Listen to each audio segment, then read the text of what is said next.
Hello అందరికీ అందరూ ఎలా ఉన్నారు? నేనైతే చాలా బాగున్నాను. వెల్కమ్ బ్యాక్ టు ఆస్ట్రేలియాలో వర్ణిక.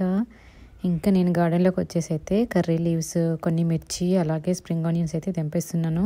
కర్రీ లీవ్స్లో మనం అట్టిగా తీసి పడేస్తాం కదా, పెద్దవాళ్ళైనా చిన్నపిల్లలైనా కూడా ఇలా చేసి పెట్టేసేయండి. పిల్లలు కూడా ఇష్టంగానే తినేస్తారు.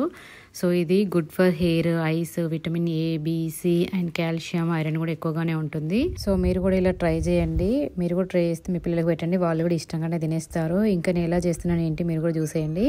దానికోసము కర్రీ లీవ్స్ని వాష్ చేసేసుకొని బ్లెండర్లో వేసుకొని కొంచెం వాటర్ వేసేసుకొని ఫైన్ పేస్ట్ లాగా చేసుకోవాలి. నెక్స్ట్ ప్రాసెస్ అయితే చూసేద్దాము. దానికోసం ఆయిల్ ఒక 2 స్పూన్స్ వచ్చేసి గీ కూడా యాడ్ చేసేసుకొని ఆవాలు, జీలకర్ర, గ్రీన్ చిల్లీస్ మంచిగా ఫ్రై అయిపోయిన తర్వాత ఎండుమిర్చి, క్యాషు, పీనట్, శనగపప్పు వేసుకుని ఆయిల్లో కొంచెం ఫ్రై అయిపోయిన తర్వాత కర్రీ లీవ్స్, ఆనియన్, క్యారెట్ కొంచెం పొడుగ్గా చాప్ చేసుకొని వేసుకోవాలి. స్ప్రింగ్ ఆనియన్స్ ఇవన్నీ వేసుకొని ఆయిల్లో కొంచెం మగ్గిపోయిన తర్వాత ఇంతకుముందు ప్రిపేర్ చేసుకున్న కర్రీ లీవ్స్ పేస్ట్ కూడా వేసేసుకొని కొంచెంసేపు కుక్ అవనివ్వాలి. అది కొంచెం కుక్ అయిపోయిన తర్వాత పసుపు, టేస్ట్కి సరిపడినంత సాల్ట్ వేసుకొని మిక్స్ చేసేసుకొని స్టవ్ని లో ఫ్లేమ్లో పెట్టేసి వాటర్ ఏమీ లేకుండా ఆయిల్ పైకి వచ్చినప్పుడు ఇందులో రైస్ని అయితే యాడ్ చేసుకోవాలి.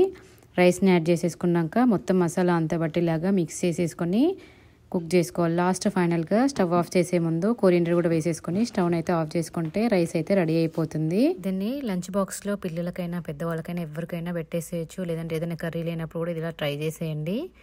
ఇంకా రైస్ అయితే రెడీ అయిపోయింది. నేను దీన్ని ఎగ్ కర్రీతో అయితే సర్వ్ అయితే చేశాను. మీకు ఈ వీడియో నచ్చినట్లయితే ప్లీజ్ లైక్, షేర్, సబ్స్క్రైబ్ చేయడం అయితే మర్చిపోవద్దు. బాయ్.